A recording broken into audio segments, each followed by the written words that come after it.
ngaha turaje Nyagasani twitabira ingoma y'urukundo uko dukunda byahebuje ku izina ry'Imana Data na Mwana na Roho Mutagatifu amen.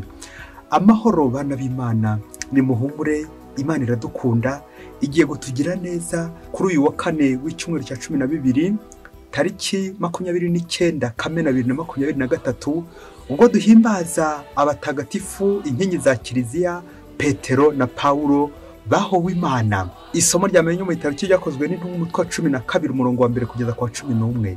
Icyo gihe umwami Herodi atangira kugira nabi bamwe muri Kiliziya, yicisha inkota Yakobo umuvandimwe wa Yohani. Abonye ko ibyo bishimishije abayahudi, yongera no gufata Petero, ubwo hakaba mu minsi mikuru y'imigati idasembuye. Amaze kumufata mushyira mu buroko, ategeka amatsinda 4, rimwe rigizwe n'abasirikare 4 kumurinda. Yashakaga kumuhingutsa imbere ya rubanda nyuma y'umunsi mukuru wa Pasika. Petero aguma mu buroko, ariko Kiliziya ikamusabira ku Mana ubudatuza. Herodi araye ari bumutange ngo acirwe urubanza. Muri iryo joro Petero akaba arasinziriye, akikijwe n'abasirikare 2 kandi aboheshejwe iminyururu 2 n'abarinzi bahagaze mu mwanya wabo imbere y'umuryango. Ako kanya umumarayika wa Nyagasani arahatunguka, maze urumuri rutangaza muri ubwo buroko. Uwo mumarayika akomanga Petero mu mbavu, amukangura amubwira ati, haguruka bwangu. Iminyururu ihita imuva ku kaboko iragwa.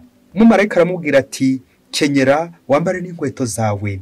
Abigenza atyo, maze umumarayika yongera kumubwira ati, ifubike igishura cyawe maze unkurikire.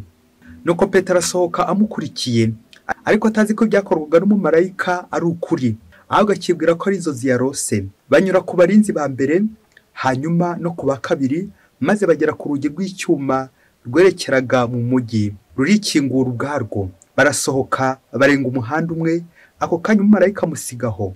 Nuko Petero ngo agarure umutima, aravuga ati, noneho menye by'ukuri ko Nyagasani yohereje umumarayika we akangobotora mu biganza bya Herodi, kandi akangiza n'imihigo yose y'imbaga y'abayahudi. Iryo ni ijambo ry'Imana. Zaburi 34. Inshuti za Nyagasani azikiza ibyazikuraga umutima byose. Nzashimira Uhoraho igihe cyose, ibisingizo bye bizahora ubudahema mu munwa wanjye. Ishema mfite ryose ndikesha Uhoraho, abintamenyekana nibabyumve maze bishime. Nimwogeze Uhoraho hamwe nanjye, twese hamwe turatira izina ry'icyarimwe. Nashakashatse Uhoraho aransubiza, nuko angiza ibyankuraga umutima byose. Abamurangamira bahorana umucyo, mu maso habo ntiharangwa ikimwaro. Umunyabyago yaratabaje Uhoraho aramwumva, maze amuzahura mu magorwa ye yose. Umumarayika w'Uhoraho aca ingando hafi y'abamutinya akabagoboka. Nimushishoze maze mwumve ukuntu Uhoraho anogera umutima, hahirwa umuntu abereye ubuhungiro. Inshuti za Nyagasani azikiza ibyazikuraga umutima byose. Isomo rya 2 niryo muri 2 Paulo Mutagatifu yandikiye Timote, umutwe wa 4 umurongo 6 kugeza kwa 8, uwa 16 kugeza kwa 18. Mwana wanjye, ngewe dore maze kumera nk'igitambo giseswa, n'amagingo kwigendera kwanjye aregereje. Urugamba rwiza narurwanya inkundura, intera nagombaga kwirukana narayirangije, ukwemerana gukomeyeho. None dore ikamba rigenewe intunganirira ntegereje, iryo Nyagasani umucamanza utabera azangororera kuri wa munsi we, ariko atari njye jyenyine, ahubwo n'abandi bose bazaba barakunze ukwigaragaza kwe. Ubwo najyaga mu rukiko bwa mbere kugira ngo niregure, nta n'umwe wanshyigikiye, bose barantereranye. Ntibazabihorwe. Naho Nyagasani we yambaye hafi, maze antera imbaraga kugira ngo mbashe guhamamariza ubutumwa nshize amanga, kandi ngo abanyamahanga bose babwumve. Nuko ngizwa urwasaya rw'intare. Nyagasani azansimbukisha ikintu cyose kigamije kungira nabi, maze nkize anjyana mu ngoma ye y'ijuru. Naharirwe ikuzo uko ibihe bigenda bisimburana iteka. Amen. Iryo ni ijambo ry'Imana. Nyagasani Yesu nabane namwe. Amagambo mu Ivanjili ntagatifu uko yanditswe na Matayo, umutwe wa 16 umurongo wa 13 kugeza kwa 19. Muri icyo gihe Yesu ageze mu gihugu cya Kayizariya ya Filipo, atangira kubaza abigishwa bati, abantu bavuga ko umwana w'umuntu ari nde? Baramusubiza bati, bamwe bavuga ko ari Yohani Batista, abandi ko ari Eliya, abandi ko ari Yeremiya, cyangwa umwe mu bandi bahanuzi. Yongera kubabaza ati, mwebwe se muvuga ko ndi nde? Simoni Petero aramusubiza ati, wowe uri Kristo, umwana w'Imana nzima. Yesu amusubiza agira ati, urahirwa Simoni mwene Yonasi, kuko atari umubiri n'amaraso byabiguhishuriye, ahubwo ni Data uri mu ijuru. None nkubwiye kuri urutare, kandi kuri urwo rutare nzubakaho kiliziya yanjye, n'ububasha bwo mu kuzimu ntibuzayitsinda. Nzagushinga imfunguzo z'ingoma y'ijuru. Icyo uzaba waboshye munsi kizabohwa no mu ijuru, n'icyo uzaba wabohoye munsi kizabohorwa no mu ijuru. Iyo ni ivanjiri ntagatifu. Nzaguha imfunguzo z'ingoma y'ijuru. Amen, amen, amen. Urakoze Yesu kutugirira icyizere, kandi twari abanyabyaha, twari abanyantege nke, ariko Nyagasani turazirikana ko udatora abashoboye gusa, ahubwo abo utora urabashoboza. Bakristo bavandimwe, Yesu Kristo akozwe. Tugeze kuri itariki 29 Kamena, ubwo duhimbaza abatagatifu Petero ndetse na Paulo, inkingi za kiliziya. Kuba inkingi rero ntabwo bari ibintu byoroshye. Kuba inkingi bishatse kuvuga fondation, aho ushobora gutereka ikintu koko kigakomera. Inkingi pilier, aho hantu koko ushobora gushingira. Ndahandi rero ni kuri Paulo ndetse na Petero, niho Yesu Kristo yashingiye kiliziya ye. Ariko tukibaza tuti, aba bantu ko tubazi, ko twagiye tumva mu mateka ibibazo bari bafite, intege nke bari bafite, abanyabyaha rwimbi, abantu bagiriye nabi, reka tuvuge kiliziya cyane cyane Paulo bakayitoteza. Kuki koko Yesu Kristo ariho agiye kubushingira kiliziya ye? Aha, tukazirikana ko Yesu Kristo abatoye nyine arabashoboza kubera impuhwe ze. Kandi Yesu Kristo ntabwo yaje guhamagara gusa intungane, ahubwo n'abanyabyaha, babandi bamwihakanya ba Petero, babandi bamugambaniye nka ba Paulo bagatoteza kiliziya. Ariko umwete bakoresheje bamagana Yesu niwo bazakoresha nyuma bamamaza Yesu Kristo, kuko Yesu Kristo ari urutare rukomeye. Amen, amen, amen. Amasomo y'uyu munsi araryoshye cyane, dore ko nyine tujya kubakira ahantu hakomeye. Yesu nawe koko yashatse kugera ate kubakira, agahashinga kandi agahakomeza. Ngo tujye kuzirikana kuri izi nkingi ebyiri za kiliziya. Yesu yashingiyeho kiliziya ye koko kugira ngo ikomere. Mu kuzirikana kuri izi nkingi za kiliziya, turaza kwibanda ku bintu bitatu byaranze ubuzima bwabo, maze koko bize kudufasha koko kwegera Imana ndetse no kwiyambaza cyane cyane abatagatifu. Icya mbere tuza kuzirikanaho, turaza kuzirikana uburyo izi ntumwa zakoranye zigakora umuti. Rya jambo ry'Ikilatini rivuga ngo cum laborare egale collaborare, gukorana. Barakoranye nyine, umwe ni nkaho yarari ibumoso ndakaba iburyo, cyangwa umwe hasi undi hejuru. Nuko rero bagakorana, bagakora umuti wo gukiza abantu nyine. Yesu Kristo ko nicyo yabatoreye, gukorana bombi izi ntumwa. Turaza kureba neza cyane cyane impamvu izi ntumwa zikorana zigakora umuti, kandi koko zikaza gukiza, zigatsinda. Nta yindi mpamvu nuko nyine zakoranye na shebuja, Yesu Kristo mu butumwa bwabo. Kubw'iyo mpamvu rero twiyambaza Petero ndetse na Paulo, inkingi za kiliziya, tujya kuzirikana ku ngingo igira iti kumenya umukoresha wawe. Iyo uzi umukoresha wawe, urakora kandi ugatsinda, urakora kandi ibyo ukoze koko bigatanga umusaruro, bikagenda neza. Kumenya umukoresha wawe. Mu kumenya umukoresha wawe, tugendeye kuri izi ntumwa nanone Petero na Paulo, turaza kuzirikana ibintu bitatu byaranze izi ntumwa kugira ngo zikorane na shebuja Yesu Kristo wabatoye. Ahambere turaza kuzirikana ubuzima bwabo, cyane cyane tuzirikana ubuzima bwabo mbere ya Yesu Kristo, bataramenya Yesu Kristo bari hehe. Cya kabiri turaza kuzirikana ubutumwa bwabo, uko babanye na Yesu Kristo mu butumwa, uko bakoranye na Yesu Kristo. Cya gatatu turaza kuzirikana urupfu rwabo, uko babayeho, uko bakoze ndetse nuko bapfuye.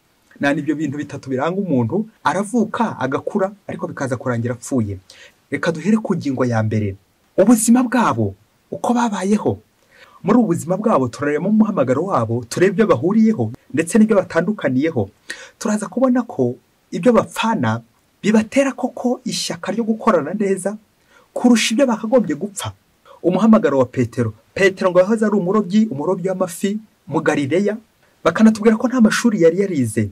Yesu yamuhamagaye ari umurobyi ati. Yesu yamuhamagaye amukuye mu bwato. Mu gihe Paulo nawe yahoze arwanira ishyaka idini ry'Abayahudi, anabwo nyine yahereyeho ajya atoteza kiliziya. Paulo we yari yarigishijwe na Gamariyeli, yarize mu ishuri rya Gamariyeli. Ibyo rero bintu bibiri nubwo wagira ngo ni bitoya, kuba umwe yarize undi ntiyige, ntibyatumye Yesu Kristo atabatora. Umwe yaje kuba shefu, turaza kubyumva, undi yaje kuba nk'umutekinisiye.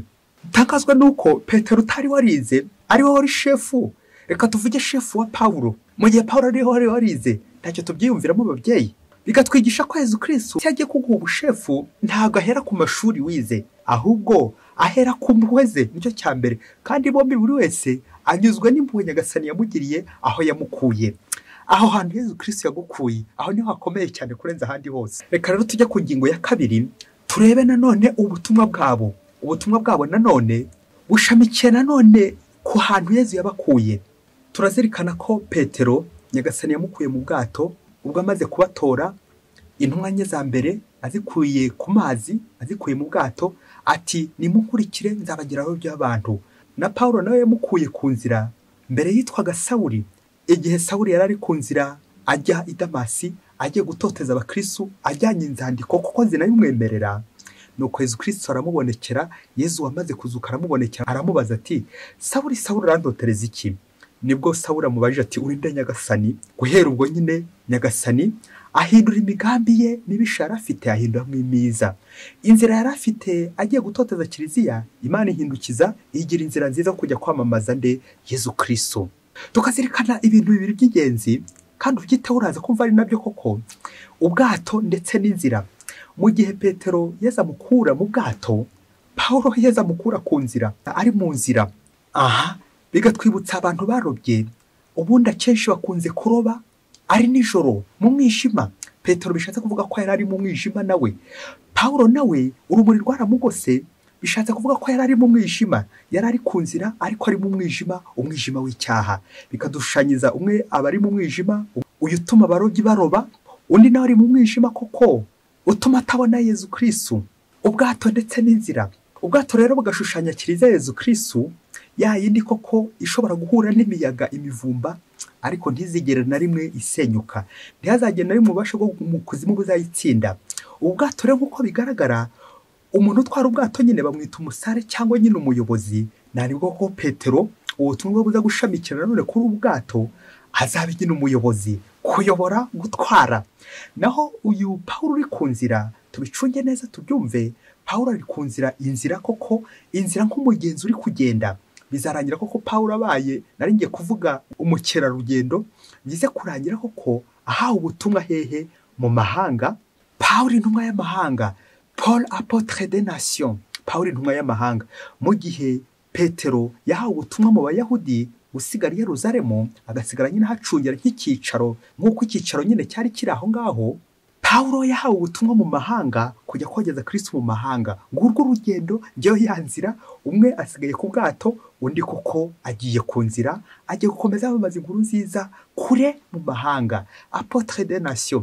Ngubu ubwato ndetse n'inzira baraza guhuriza hamwe, umwe aranyura iburyo undi anyura ibumoso, bombi baze guhuriza hamwe. Tugiye kuvuga ko umwe ari umutwe undi akaba umutima, ntitwaba twibeshye, kuko nyine bombi koko barakorana nk'umubiri umwe ugenda ugira ingingo nyinshi. Umubiri umwe wa Yezu Kristo, nguwo umutwe Petero, nguwo umutima Pawulo, ariko bombi bagakorana kandi koko bagakora umuti.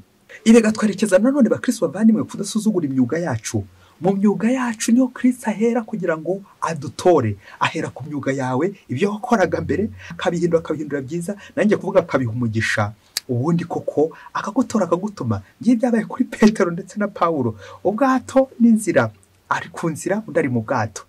Bikadushishikariza ko abo bombi Yezu Kristo agiye kubaha urumuri koko. Amaze kubaha urumuri, abavanye mu mwijima, none koko agiye kubaha urumuri kugira ngo bamurikire iki? Bamurikire amahanga, bamurikire isi. Ngeze inkingi za kiliziya Petero na Pawulo. Twebwe abantu rero cyacu hari ubwo duca urubanza duti, ese ubwo ninde uri kuvunika muri bo? Ari Petero ari Pawulo ninde wavunitse muri bo? Aha, Yezu Kristo ibyo ntabwo ari byo areba, ahubwo areba niba icyo yagushinze uri kugikora. Naho kurebera ku bandi ngo uyu ni uri kuvunika undi ntari kuvunika, Yezu Kristo ntabwo ari byo bimushishikaje. Yezu Kristo agutora kugira ngo adutora kugira ngo dukorane, dukoreshwe nawe, maze kuko dukora umuti, twogeze inkuru nziza y'agakiza ke bitewe n'aho nyine yagutumye, aho ashaka kugutuma. Icya gatatu tujya kuzirikana kuri izi ntumwa zombi ni urupfu rwabo. Inkingi za kiliziya, urupfu rwabo rurashimishije cyane. Ni nabyo umuhanga yavugaga ati, icy'ingenzi ntabwo ari uko wavutse, ahubwo icy'ingenzi ni uko wapfuye. Burya ngo umuntu apfa uko yabayeho nanone ntabwo bipfa kuza. Hari umuntu upfa nabi, hari n'umuntu upfa neza. Umuntu wapfuye nabi nupfa nyine ibikorwa bibi bikakomeza koko kumuherekeza, naho uwapfuye neza ibikorwa bye byiza bisigara byivugira. Uyu muntu yari mwiza, uyu muntu yakoraga ibi ngibi, ngo urupfu rwiza, urupfu rwiza. Turazirikana mu byanditswe bitagatifu ani bya none twazirikanye urupfu rw'izo ntumwa inkingi za kiliziya. Bombi nubwo bagiye bakora ku buryo butandukanye, umwe agakorera ibumoso, umwe agakorera Yeruzalemu, undi akaza gukorera mu banyamahanga, ariko uzi ko byaje kurangira bombi bahuriye hamwe. Bahuriye hehe? Bahuriye i Roma. Baje guhurira i Roma, niho baguye bombi. Mu gihe ibyanditswe bitagatifu nk'uko twabizirikanye uyu munsi bivuga urupfu rwa Petero, bikavuga ukuntu Yezu yari yaranabihanuye, cyane cyane igihe yamushingaga ubuyobozi agahita amubwira ati dore nuko ubuzima bwawe buzarangira. Tubisanga muri Matayo 16:18. None nkubwiye kuri urutare, kandi kuri urwo rutare nzubakaho kiliziya yanjye, n'ubasha bwo mu kuzimu ntibuzayitsinda. Yezu rero akomeza agenda abwira Petero n'urupfu rumutegereje uko bizarangira. Yezu Kristo amaze kuguha ububasha, anaguhishurira uko ibyaha bizagenda koko, anakubwira uko ubuzima bwawe buzagenda. Mu gihe Petero yaje kugwa i Roma ahagana mwaka 64, bamubamba ku musaraba, aza gusaba ko nyine bamubamba bamucuritse, hatataza kubamba nka shebuja Yezu Kristo. Nuko rero apfa bambwe ku musaraba nawe bamucuritse. Paulo nawe baje kumuca umutwe i Roma nyine, aho yaragiye mu butumwa, nk'uko n'ubuhanuzi bwari bwarabyerekanye. Ubuhanuzi bwa Yezu Kristo igihe Paulo koko yiteguraga kujya kuburanira i Roma, uko Imana ikamubonekera, nk'uko tubisanga mu gitabo cyakozwe n'intumwa umutwe wa 23:11. Paulo komera, uko ambereye umugabo i Yeruzalemu, aba nakuzambera umugabo i Roma. Yezu Kristo rero akamukomeza amubonekera kugira ngo akomere koko. Aho ngaho i Roma niho yaje kugwa, bamuciye umutwe ahagana mu mwaka wa 67. Bakagwa nyine muri iryo totezwa ry'abakristo, bahorwa inkuru nziza. Nuko rero koko Petero na Paulo birangira ubuzima bwabo burangira butyo, baguye i Roma, kandi ntago ariho bavukiye. Petero na Paulo ntibavuka hamwe, Petero na Paulo ntibahawe ubutumwa bumwe, Petero na Paulo ntibakoze bimwe, ariko baje guhurira ahantu hamwe i Roma. Ngaho rero hari icyicaro cya Kiliziya Gatolika. Impamvu nta yindi nuko nyine izo nkingi za Kiliziya ariho zaguye. Aho ngaho niho dushingiye twese, aho ngaho ni Yezu Kristo koko ashingiye. Icyicaro cya Kiliziya Gatolika ngimpamvu kiri i Roma kubw'izo ntumwa Petero na Paulo. Ntago bigeze bakora bimwe, ntago bigeze bavuka hamwe, ariko baje guhurira hamwe, bahurira kuri Yezu Kristo. Nk'inzira ibajyana hehe? Nk'inzira ibajyana mu ijuru. Bahurira aho ngaho nyine i Roma. Aho niho imva zabo ziri bombi i Roma. Kubera iki? Bishushanya koko ahantu koko basoreje ubuzima bwabo bari kumwe na Yezu Kristo, wawundi bakoreye, ngo bose wabo, ngo kumenya koko umukoresha wabo wabatoye akabatuma. Ngaho baje guhurira koko arabazamura no mu ijuru. Aha hari abantu benshi hano ku isi koko bakomeza bibaza ibibazo batari ko ubu ninde wavunitse, ari Petero ari Paulo? Hari n'imvugo igira iti il ne faut pas déshabiller Saint Paul pour habiller Saint Pierre. Ngo ntabwo wemerewe kwambura Paulo ngo wambike Petero, kuko bombi barakorana, bombi ni bamwe. Wibeshye ugakora kuri umwe, undi yakumera nabi. Ni ngombwa rero kubareka mu bwisanzure bwabo koko, buri wese agakora ibyo ashoboye ku ruhande rwe, n'undi agakora ibindi ku ruhande rwe. Wikwivanga mu byabo, kuko Nyagasani koko afite uburyo yagiye abahuza. Ikindi kandi tubona Paulo ntiyawemye kujya kugisha inama Petero nk'uwari umukuru wa Kiliziya.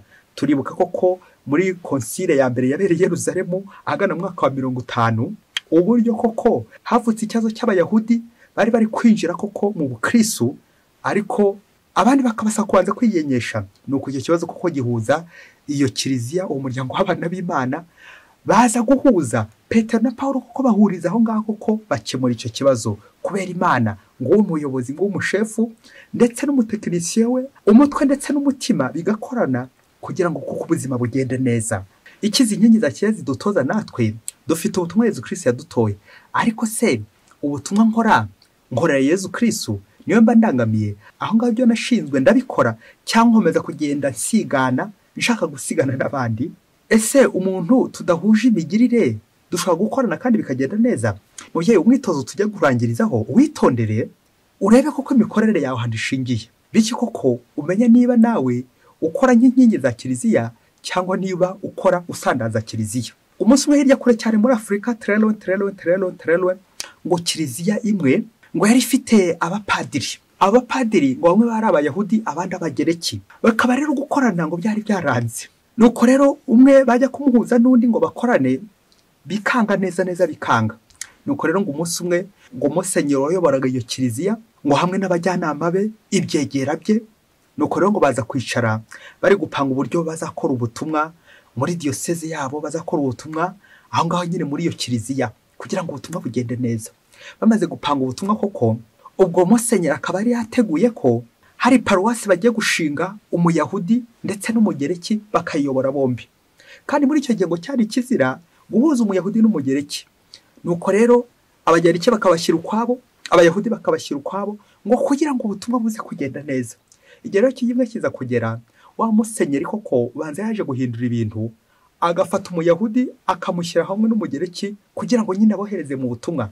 Nuko ibyegera bye birabisha, aho yarafashe paruwasi imwe akayihereza umuyahudi ngo babane n'umugereki muri iyo paruwasi koko bakora ubutumwa.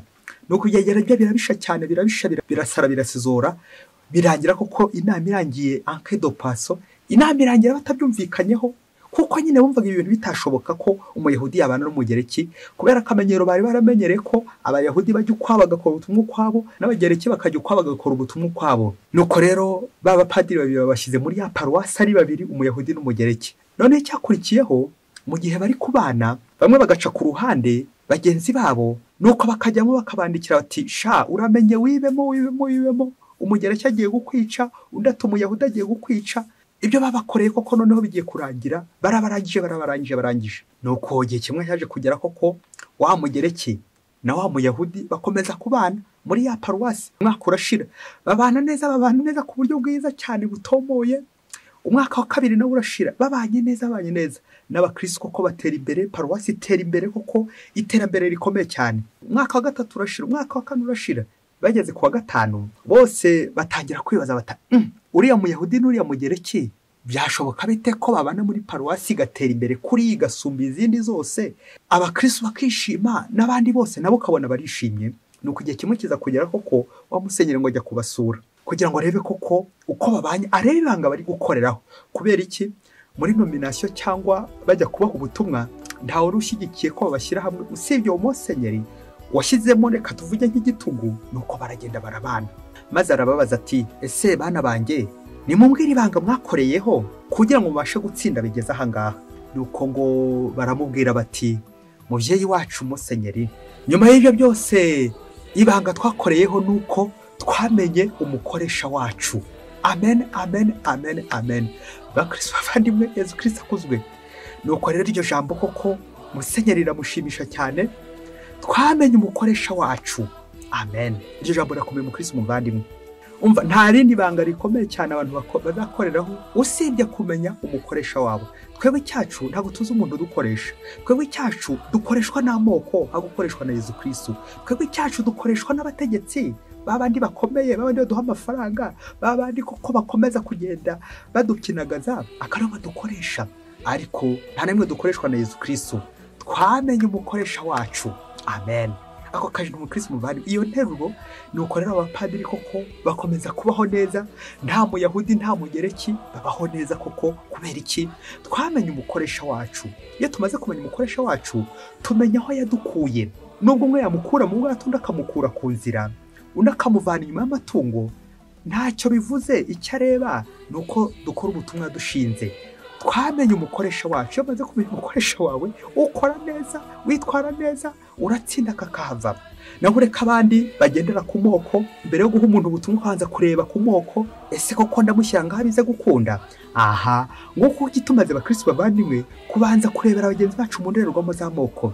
Ese musenyeri muvandimwe, padiri masere frere, iyo mugiye guha umuntu ubutumwa ntabwo banza kureba niba ari umuyahudi cyangwa niba ari umugereki. Ayo moko bakristo bavandimwe, Paulo na Petero ntibigeze bagendera ku moko.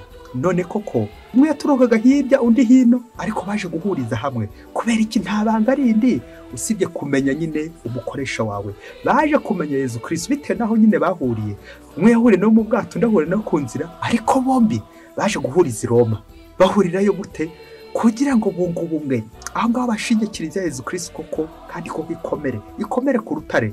Naho ubundi mu Kristo muvandimwe niba kiliziya y'iwanyu mukigendera ku moko mugiye gusenya ikiza Yezu Kristo, ariko mujye muzirikana ko muri ububasha bw'ikuzimu icyo gihe mushaka gusenya, mugashaka gusenyesha ububasha bw'ikuzimu bw'amoko, ariko ntabwo mushaka kuzayisenya n'ubwo mwagira mute. Nimwe muzasenyuka mwebwe, ariko kiza Yezu Kristo ntizigera isenyuka. Kuko twebwe abakristo bavandimwe, abantu benshi turangwa n'amoko, abandi tukarangwa ko ironda koko, ironda karere, ironda dini n'ibindi byinshi cyane bigenda bituranga bya runturuntu, ariko tukaza kwibagirwa isano dufitanye isumbi y'amarosano y'ukwemera ko bose wacu ari umwe gusa, Yezu Kristo. Iyo namaze kumumenya, aha niba ashobora gukora neza bigakunda. Rero nubona abantu ko bakigendera ku moko, uzamenye ko bataramenya Yezu Kristo. Nubona abantu ko mbere yo guha umuntu poste runaka, mbere yo guha umuntu umwanya runaka, babanza kureba ku bwoko, abo ngabo bakoreshwa n'ububasha bw'ikuzimu, ntabwo bakorera Kristo. Abo ngabo baracyari mu pagani, baracyari abayahudi n'abagereki nyine. Ariko ahantu bamenye Kristo, nta bagereki baba bagihari, nta bayahudi, bose baba bareba Kristo umwe, kuko niwe bose wabo wenyine. Ubu rero ibanga nta rindi, twamenye umukoresha wacu Yezu Kristo. Nguko ingo nyinshi zacu zagiye zisenyuka kubera amoko, kudakorana. Iyo mudakorana mukora uburozi, ariko iyo mukoranye mukora umuti. Uko intumwa Petero na Paulo, inkingi za kiliziya, zikorana, umwe koko ntiyinubire mugenzi we, bikaza kurangira bahuje. Ntabwo kuba tudahuza, ntabwo ari uko Yezu Kristo yabaye ko tudahuje ubwo bwoko, tudahuje idini, tudahuje akarere, tudahuje imico, ahubwo iyo mico, ubwo budasa turabizana tukabumbira hamwe. Nuko rero bigatubera ko intandaro n'impano nyinshi cyane ziturutse hirya no hino zo gukoresha mu butumwa dukorera Kristo umwe rukumbi. Mu Kristo muvandimwe, muyobozi, mutegetsi, niba koko Kristo yaragushinze kiliziya yo mu rugo rwawe, kiliziya ya paruwasi, kiliziya ya diyosezi, kiliziya y'igihugu, kiliziya aho hose uyobora, ariko ukaba ukigendera ku moko, ukaba ukigendera guturere ku madini, umenye ngo ubasha bw'ikuzimu uri kugukoresha bizarangira usenyutse. Kiliziya Yezu Kristo izasigara icyo, izasigara ishinze, wowe waritaye, wowe urigendeye. Kubera iki? Ntabwo wamenye gukoresha neza ubasha Imana yaguhaye. Wowe icyaha ukoreshwa n'amoko, ugakoreshwa n'igitutu n'igitugu, cy'ibyo byose biguhibikaniramo, ariko ukaza kwibagirwa ukorera, kwibagirwa uwagutoye, kwibagirwa uwaguhaye ubutumwa, kwibagirwa ukorera, kutamenya umukoresha wawe. Uyu munsi mu Kristo muvandimwe, bose, muyobozi, muvyeyi, umenye bose wawe mukuru, umenye umutegetsi wawe mukuru, nibwo ko nawe uzatsinda, ukaba wishimiye umuhamagaro wawe, ukaba wishimiye ubutumwa aho ugiye, kandi ko ukabukora neza, uri nta makemwa ku moko. Ikitwisha abantu benshi, ujya guhereza umuntu akazi ukabanza ukareba ku bwoko bwe, ujya guha umuntu icyo kurya ukabanza kureba ku bwoko bwe, utambuka n'umuntu mu nzira ukabanza kureba ku bwoko bwe. Gusomwa abantu nk'amoko, aho kubasomamo Yezu Kristo dukorera, gusomwa abantu nk'amoko, aho kubasomamo ubuntu bw'Imana, gusomwa abantu nk'amoko, aho kubasomamo ineza y'Imana. Igihe gitwisha abantu benshi, nguko uko ingoma ziri guhirima nyinshi cyane. Kubera iki? Ntago zishingiye kuri Kristo nyine, ni ingoma za hano ku isi. Kiliziya Yezu Kristo yashinze Petero na Paulo, ishingiye ko ku rutare. Natwe rero, niba ushaka kuguma muri Kiliziya Yezu Kristo, menya umukoresha wa Yezu Kristo, maze abari gukorera koko. Naho ubundi nukorera amoko, nukorera abategetsi b'iyi si, niwe ishinga abategetsi b'iyi si, bo bagendera ku moko ndetse n'ibitugu, byarangiye, wasenyutse, kabaye. Nanjye ndakwifuriza gutsinda mu butumwa, ukomere kuri Yezu Kristo wagutoye akagutuma, kandi abari uzakorera kugeza ku ndunduro y'ibihe byose. Petero na Paulo mutagatifu, mudusabire buri munsi. Mwese Imana ibahe umugisha. Imana Data na Mwana na Roho Mutagatifu. Amen. Padiri Masumbuko Ladislas wa Diyosezi ya Cyangugu.